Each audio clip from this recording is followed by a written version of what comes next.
68,733 phones are produced each hour. Child has got 99% marks, 98% marks. No, none of us want to face the failure. On bachu pewan pathar chunal nakul. Tzor nafar chi diwan krat bismillah. Bas laran chistutulan. If he had fallen and learned how to rise, it would have given him a big lesson in his life. Now, when parents have to spend some time with their children, now the demerit part of it is you become sedentary. You just sit at one place. Meal times have to be strictly no phone times. It can predict the kind of things that a person does.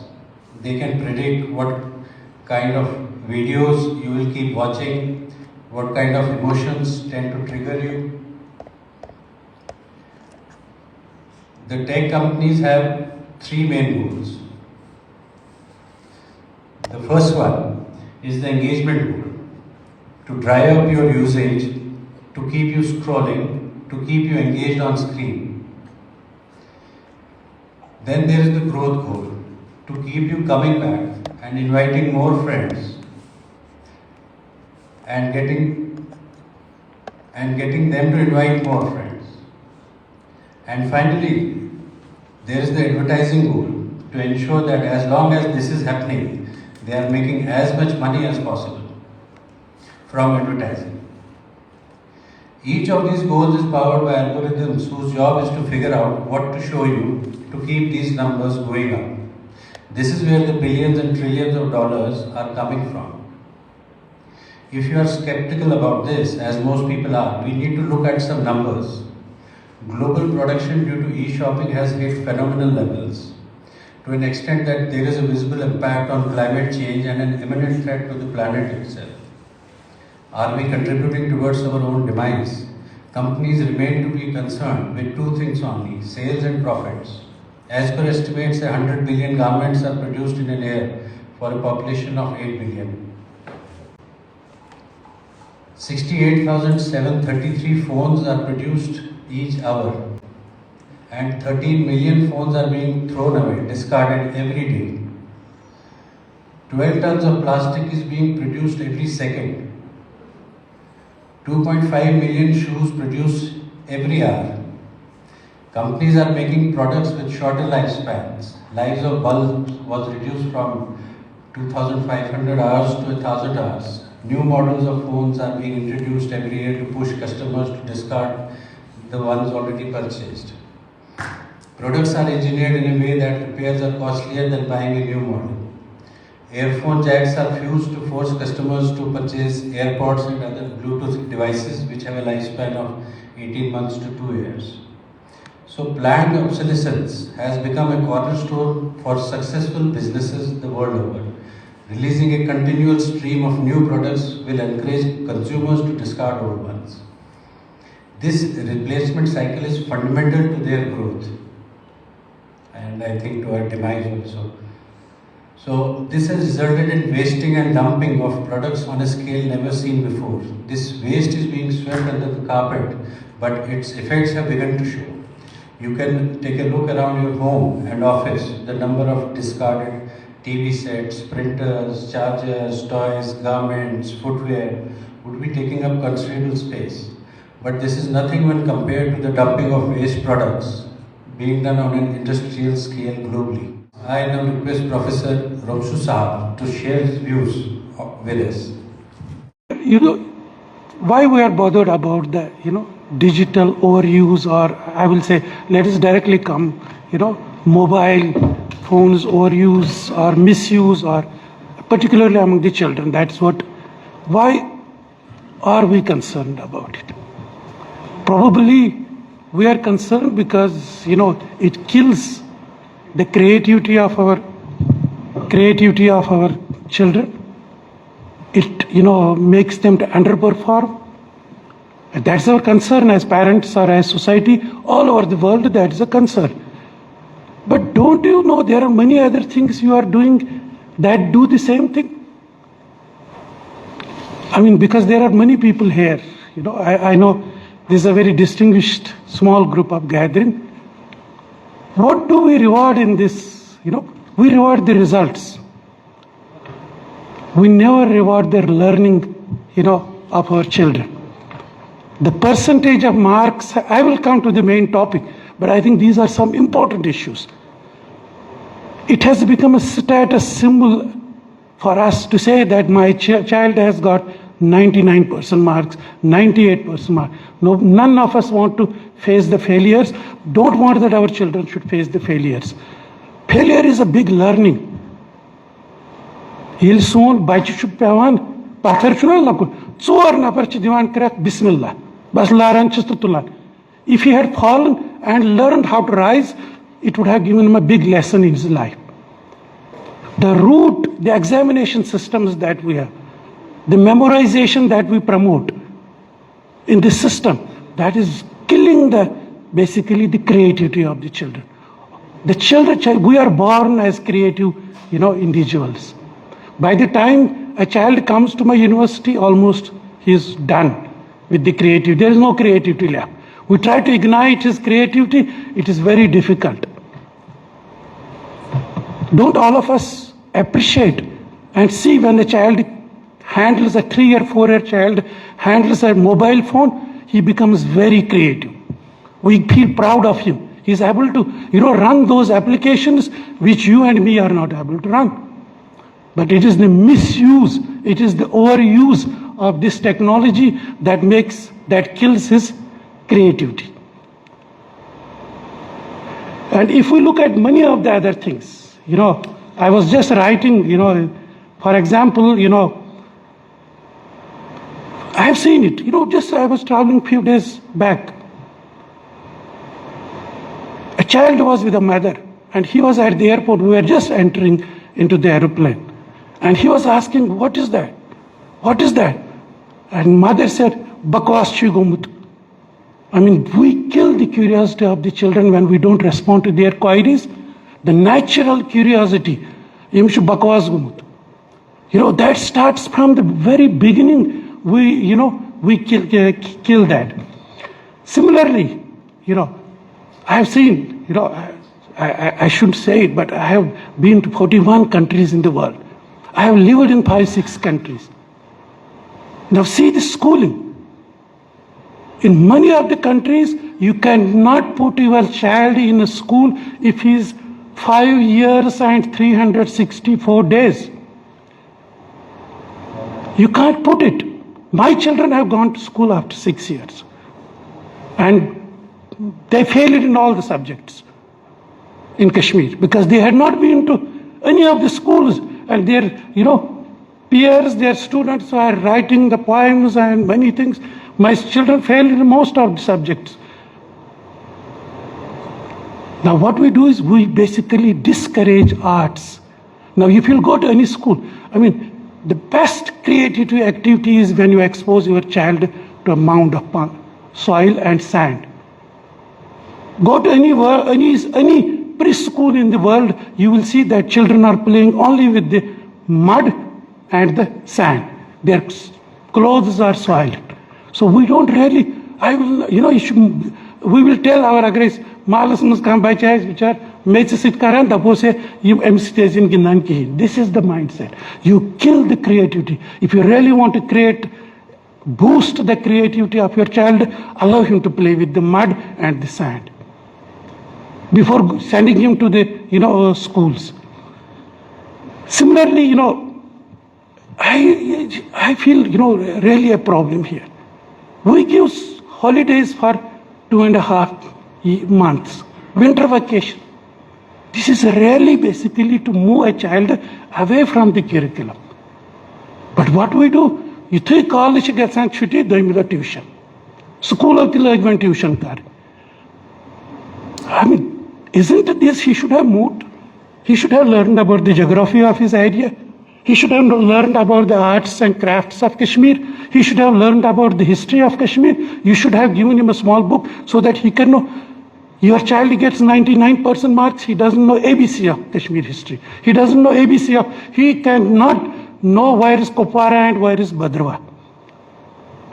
And are you not part of this? We are all, as parents, part of this.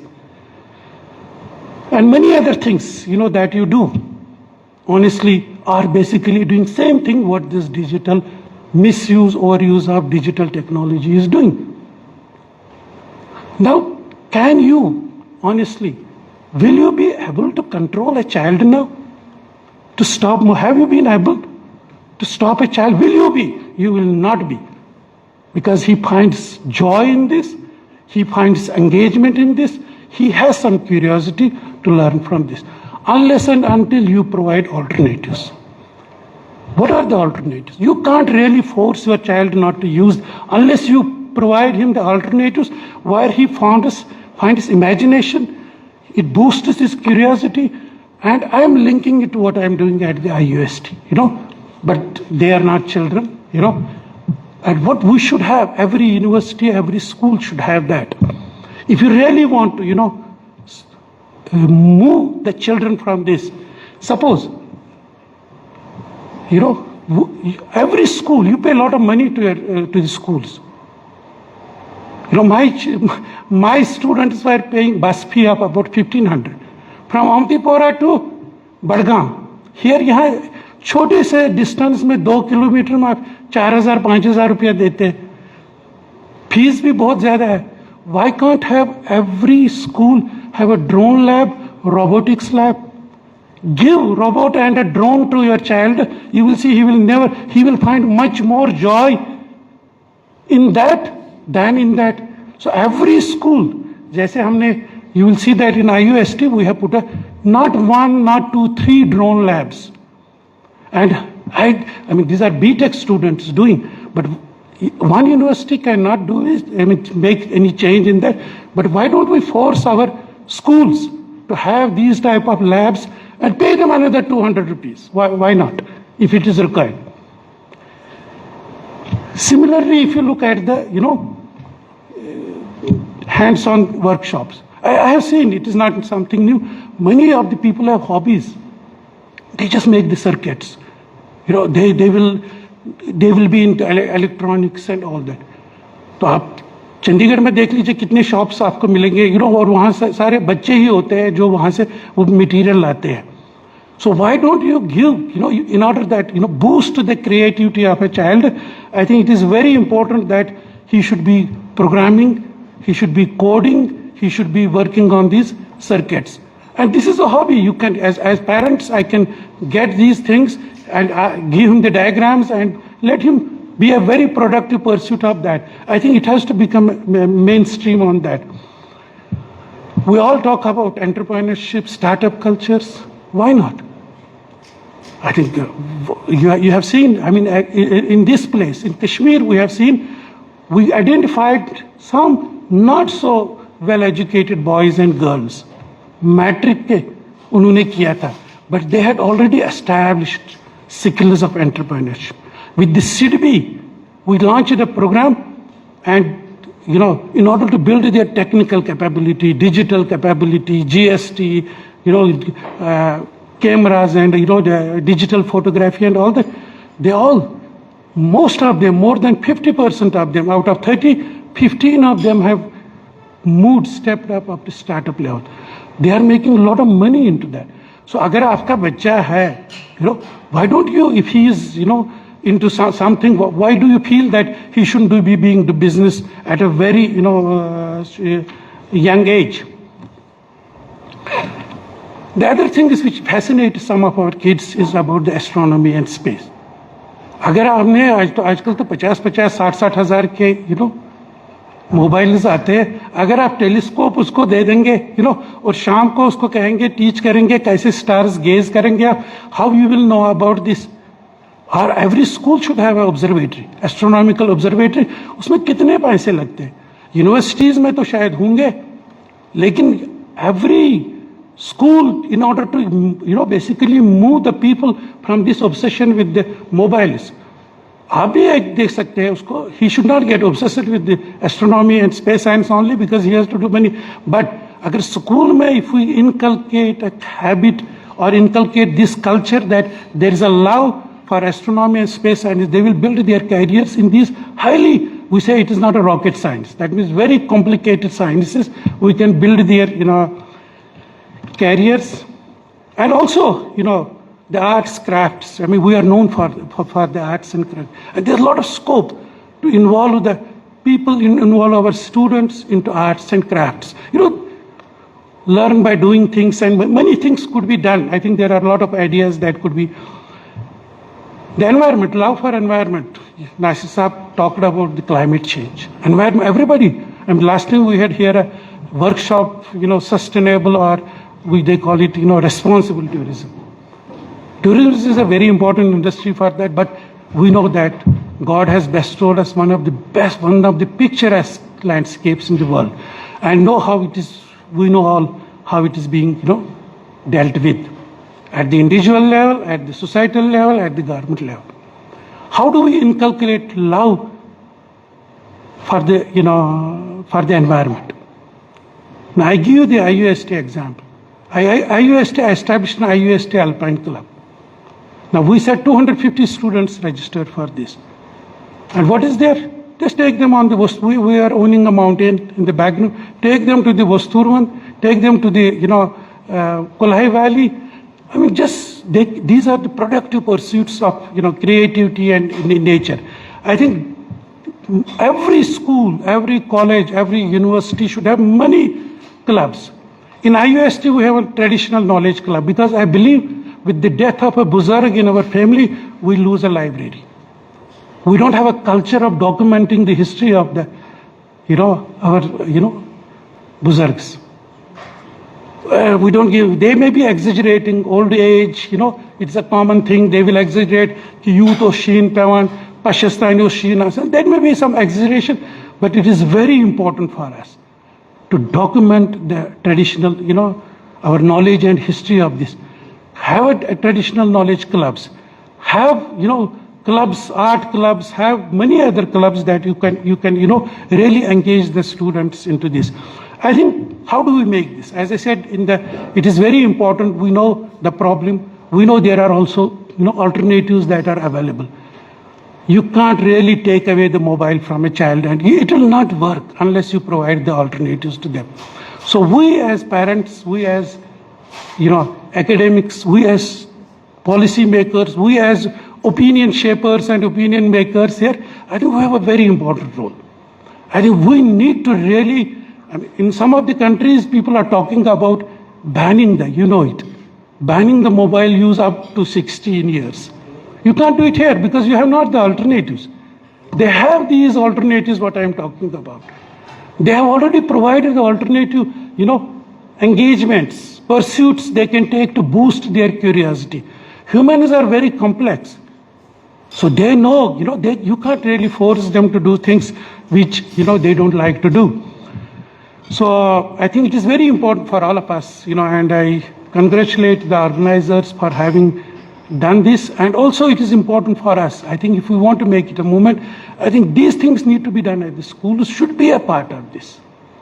I think we need to make schools as part of it. If we are really bothered up, we need to basically guide and educate the parents, and also the policy makers and others who are, if we want to tackle such challenges in the society. Thank you very much.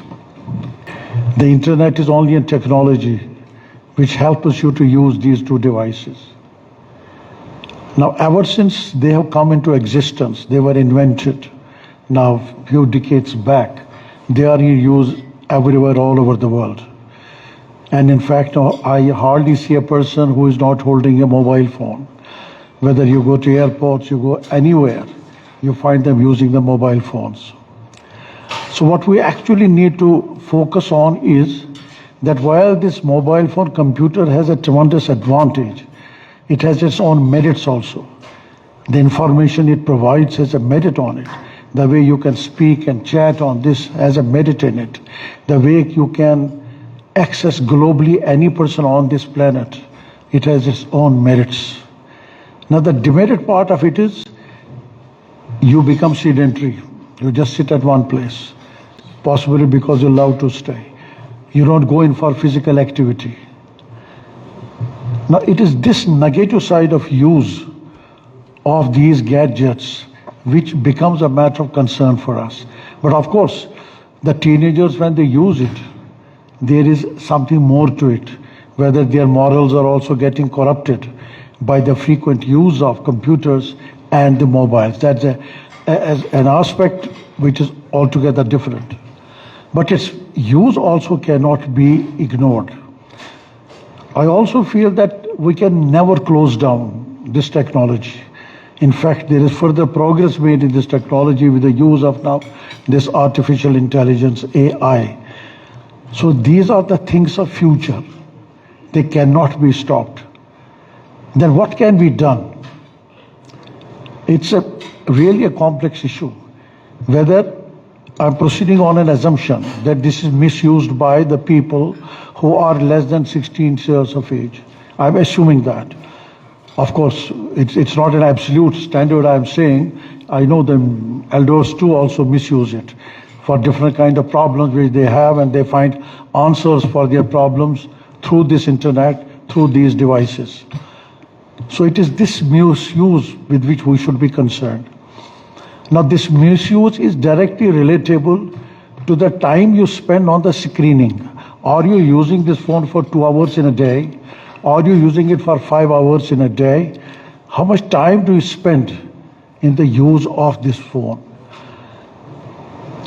When I look at the children less than 16 years of age, I sometimes feel that the government itself has promoted and encouraged the use of this system in the schools, in colleges, in universities. So there is a promotion of digitalization, and these two devices are to be used in that digitalization. So there is a conscious attempt, maybe with good intentions, of going paperless, as they call it, with good intentions of accessibility, of communications. Maybe those are the intentions. But in the process, you spend more time on watching and screening.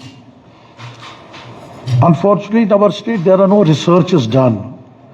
Dr. Romshi is here, who is bothered about Jammu and Kashmir, and will do research as to what is the percentage of the children who are using this phone. Is it 98%? Is it 75%? 20%? One doesn't know that. And how many they use it in urban areas and how much they use in rural areas. We don't have research facilities, and therefore, as the Secretary pointed out, relying on the experts and the scientists of the West. They have gone into these questions and tried to find answers to these questions. One of the important things they found was the effect of use of these mobile phones and computer was on the health of an individual. How does it affect his health? Now the health, as Dr. Romshi said, it's kind of a distraction. It doesn't allow you to play. It's a very, very natural tendency in a child to look at the films, to look at the photos, to look at all those things. And therefore he would like to spend more time with it rather than going out. I remember when we were the kids, and I was, I think, 12 or 13 years of old, I love in my life the falling snow. I would go out, run, come and then have a cup of tea, a hot cup of tea, and may have sachoru with it. That was the greatest pleasure I could have at that point of time. But today, when it was snowing, if you go in your car and move around, hardly you find a child of the age of 16, 17, 18 making snowballs or making a snowman and so on and so forth. But he's stuck up with this device which he's having. So therefore we can, on the one side we cannot control it, but on the other side we want to reduce its use by these children. But can we reduce its use by these children is a question which we need to discuss. As I said, use of smartphone, smart colleges, smart classes, whether we can still do this or not. Not only that, see its negative impact on our minds. I remember I was sometime back in the United States. There the schools, some of the schools banned use of these devices because the child wouldn't know how much is 2 plus 2. He had to depend on this machine to find out 2 plus 2 is 4. He wouldn't know multiplications. He wouldn't know ratios. He wouldn't know how much is percentages and decimals and so other things, because everything is provided by that. So he doesn't have use of his own mind, through which we have all developed. We need to use our brains. We need to use our minds to let it grow. These are the problems, the negative impact of this. But as I said, we cannot get rid of it also. So what I personally feel is that how can we regulate the use of these internets and computers and mobile, particularly.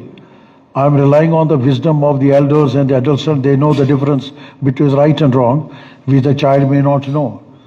As somebody rightly said, these are formative years of his growth. He may not know those differences. But how do we stop it from him? Thinking to my mind, one ad hoc solution possibly could be, as somebody said, 16 years, whether we could have a law banning the use of phone of a child who is less than 16 years, just like you ban the use of alcohol by a child who is less than 18 years of it. If it becomes possible and the state would do that, then obviously these use of these phones or selling a cell phone to a child would get reduced to a great extent. The parents would also be scared of providing a cell phone to their own child. The second thing which I feel is that, as somebody rightly said it, that we parents are ourselves responsible for it. It's a part of my experience which I observe. If the parents are both earning and they have a child of 7 or 8 years old, they don't want to be disturbed by him.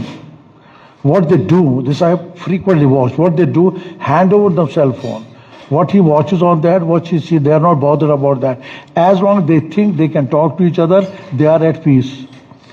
Least bothered as to what the child is doing.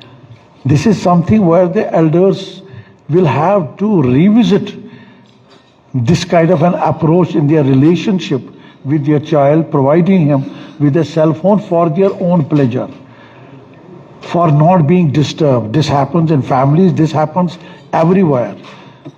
You must have also seen, if you talk to an ophthalmologist, you will see that the children now, majority of the children, lot of children, maybe out of 10, 3 or 4 children are now using spectacles only because of excess use of these mobile phones or computers. So the second possible control could be only by the parents. The parents have an extremely important role to play on this, while at the same time they will have to create a balance while providing information to the child, whatever he may need in a classroom for his studies. At the same time, it is ensured he does not misuse this freedom which is given to him by use of this device. I'm told that there are devices, I know that in computers there are parental control devices. They cannot watch many things like pornography and all that cannot be watched by the children because that gets controlled. So all those things will have to be adopted, and so far these cell phones and other phones are also concerned. Then also now, how do we encourage the children to leave their homes and indulge in a physical activity? Who will play a role in that? My own experience is, where are the playgrounds for children? Who would do that? There are no playgrounds for children today, anywhere. We are so much commercial minded, we have converted every park, everything into a commercial enterprise. Where are the playgrounds? The state alone can provide these playgrounds, I think even mohalla wise. And somehow to create such conditions for the children that they leave their homes and go and play outside. Whether that is handled by sports authority or mohalla committees or whatever it is. I'm not getting into those details. But what we are seeing, objectively, the child must leave his home, at least at 5 o'clock in the evening or on a holiday, and go and play outside. Now what will he play there? Some facility has to be provided. If he loves soccer, he loves cricket, he loves any other game, those facilities have to be provided to him. Maybe some clothing may be provided if he's a poor child, and so on and so forth. And there I think if the civil society comes forward and provides such facilities to the children, that can be done. Otherwise, it is primarily responsibility of the government to provide these facilities to these children. They have to be allured.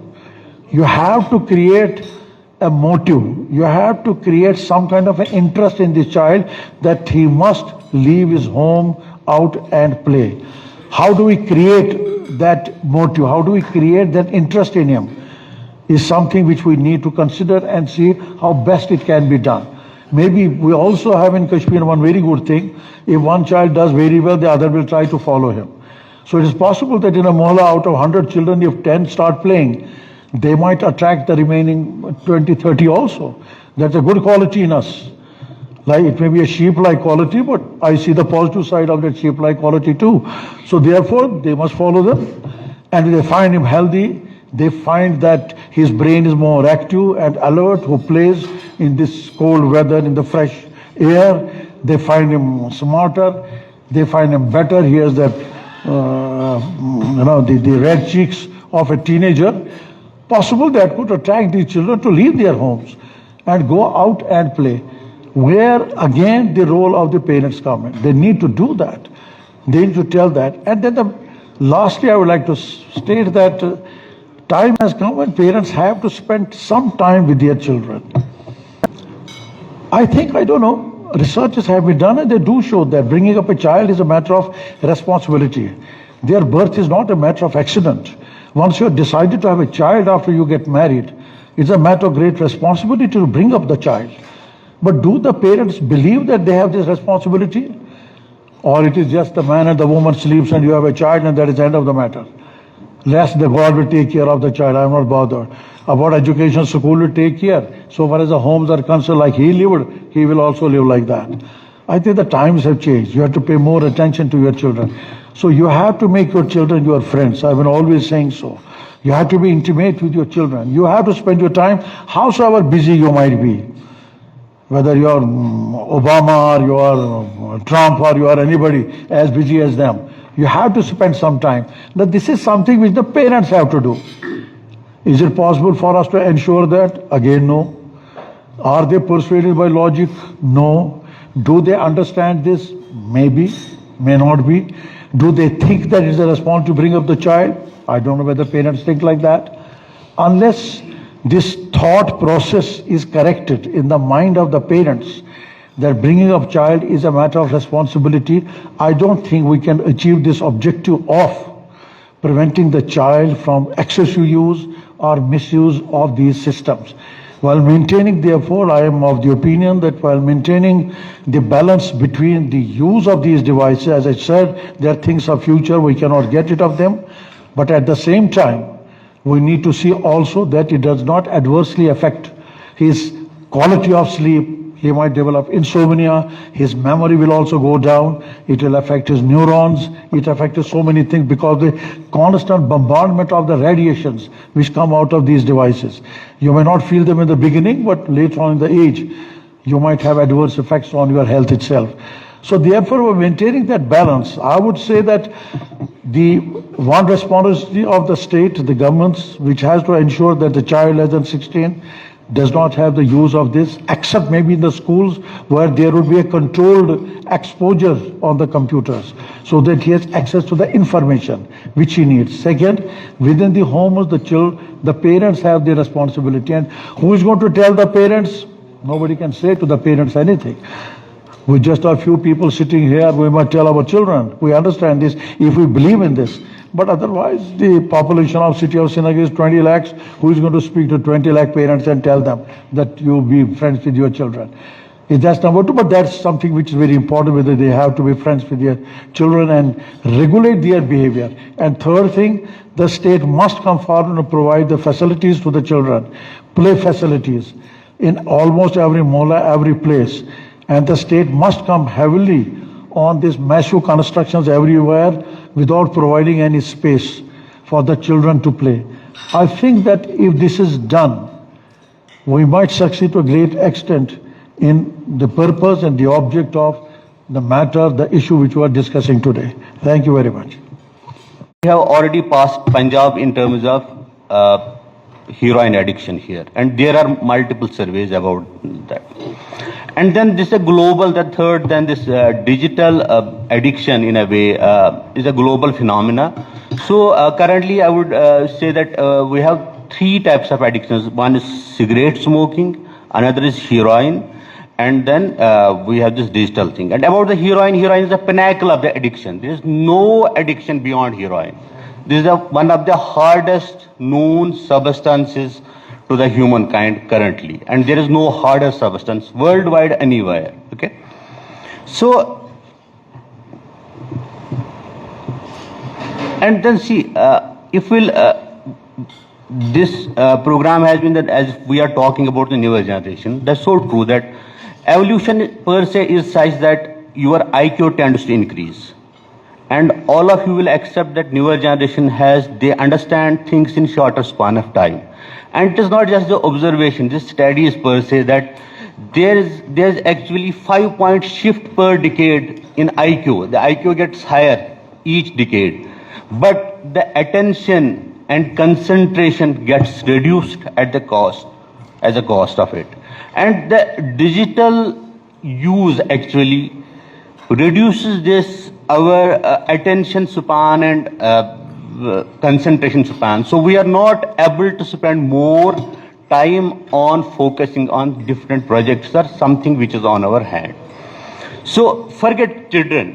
What are the practical strategies? I tell you that some of them I have employed for myself, because all of us have times when scrolling the Facebook, Twitter, or other accounts, it was post midnight. All of us here had at least 1, 2, 3 or multiple experiences here. All of us. Nobody can deny here. Even if, here are people from 30s to 60s, 70s. All of them will agree to it. And it has affected me as well. It does affect every one of us. Some of the time tested and strategies actually recommended by the studies, by the different experts in the field are that we should actually resort to black and white screens. More color, more stimulation.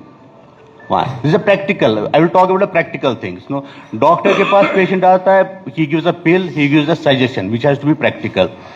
And then meal times have to be strictly no phone times. There are other times which maybe you may or you may not, but meal times have to be strictly no phone times. All of us, I always tell this that whether you believe in God or not, but having a spiritual routine in your time is really, really essential, and it has to be essentially in the morning hours. And your spiritual routine should be always away from the digital screen. And then, as Sir did discuss about we should have a nature time. We should have a nature time, whether it is in terms of walk, whether going to the hills, whether going to the streams or anything. And no notifications except for a regular call and then age-old SMS. And I tell you, I don't have notifications for. It's so true. I don't have notifications on WhatsApp. Even the invitation to attend this came through WhatsApp. I don't have notifications on for this.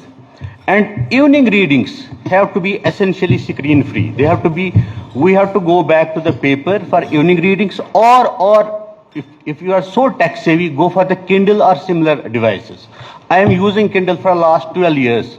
And I tell you, the experience may not be as good as that of the paper, but is definitely better than the screens. These are the strategies all of us can employ. And then there are certain things which may be possible for some of us, may not be possible for some of us. That is that you should stick to one social media platform. Either stick to Facebook or stick to Twitter. I know there's a different class of people who go for Twitter, and there's a different class of people who go to Facebook. But it is always recommended to stick to one. And then you should stick to only one. If you are using multiple social media accounts, you should have. WhatsApp is now a universal thing. We cannot do without. So that is the only app you should have in your phone. If you need to scroll Facebook, go through browser, not through the Facebook app. And again, many studies have shown that it saves a lot of your time. And then you have to keep history off for YouTube. Is that possible? Does anybody know that there's an option of keeping off, your YouTube history? And I am doing this since last 2 years. Go search whatever you want, but I don't let YouTube. I'm not very tech savvy and not that privacy savvy or something. But because of I know that there'll be reels, there will be other things, there will be bombardment of other things. So to prevent that, this is a very effective strategy. And then, if possible, you should switch to back that alarm clock to wake you up in the morning rather than using this phone. So regarding our children, American Pediatric Association had said it one decade back that it is better to hand over cocaine to a toddler than to give him a screen. And the guidelines from them are that no screen time for a child less than 2 years, 1 hour for a child from 1 to 5 years, from 5 to 10 years it has to be 2 hours, and then there are no recommendations beyond. And then recently we had this Australian Senate example where they banned use of social media platforms by people less than 16 years of age. How that is going to be coming into effect? It has certain logistic issues, but we have to think maybe not exactly the same, but we have to think of there is a need of legislation now. Because see, most of the violent and sexual crimes by young people and teenagers have a link with excess exposure to pornography. Pornography is not that safe as we tend to see it. And most of us, I would say invariably all of us in one way or another way has been ever exposed to pornography. Yes, maybe the counter argument may be that people resort to VPNs and other things. Yes, it is so true that a minority resorts to that thing if we ban certain things, but it has an impact at a gross level. So we need to think at the government level, we need to think at the community level, we need to think at the individual level. And we have to start from ourselves. It is very, very important. We need to start from ourselves. And invariably, the kid and a toddler who is using excessive phone, the complaint is usually from the parents. And we have, obviously, I see around 4 or 5 kids every day in my OPD with similar complaints. I don't focus on the kid, I focus on the parents. It is invariably parents using phones, using digital screens at all times. That is what prompts a child to use the same. And I have seen that intervening in case of parents has a positive, invariably a positive effect on these children. So instead of focusing on the children, let us focus on ourselves. As the people of my age, maybe parents to the young kids, very young kids. So it is very, very essential. They should know that, see, once they see a phone in their father's hand or mother's hand, they see it is something very essential, that their attention is devoted to this. They are conversing on this. And I told you the vibrant colors which attract the adults, they are more bound to attract the children. So that is why shifting to the black and white screen does help. It has a practical role in it. So the strategies dealing with this has to be at all the levels, and we have to start from charity begins at home. Charity begins at home. Some of us, maybe I am a consultant psychiatrist and I am also in charge, so I cannot keep my phone off till 11. I can get a call from my director. You have to prepare this thing, you have to prepare this thing, and the invitation, it came from my deputy director through Nasir Saab. It came very late. It came at around 11 in the evening yesterday for me. But for the people whom it is possible, you should essentially switch off the phone. And again, switching off versus, whatever I have said here has been shown, has been studied in the different areas of the world. It is not just by the personal experience. That switching off the phone and putting it in the flight mode, it is always better to switch it off at the night. So in terms of mental health, and then obviously if we resort to these things, our mental health is related to our physical health, and our physical health is related to our spiritual health. and our spiritual health is related to our community health. All the things are related. And again, we are unfortunately one of the very high burden common mental health disorders in Kashmir. Around 40% of our adult population, as per a study which was done 10 years back. And since 10 years, there were some global events, then there were some local events which were bound to have negative impact on our mental health. So our 40% of our population has anxiety and depressive symptoms, adult population. This is the highest figure I have seen anywhere from the world.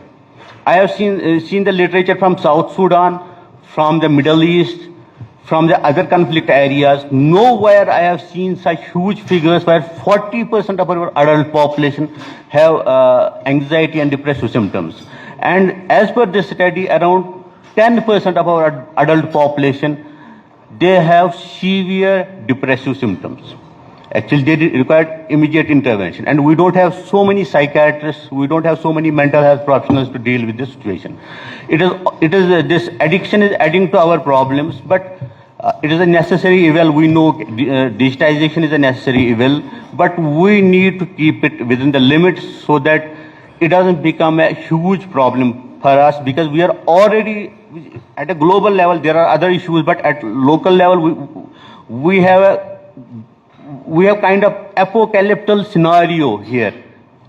If with this 40% anxiety and around 3% of our adult population is heroin, 2 to 3% are involved in heroin, and then add to this digital addiction, it is going to be havoc. So we need to think about the strategies to deal with this. Thank you.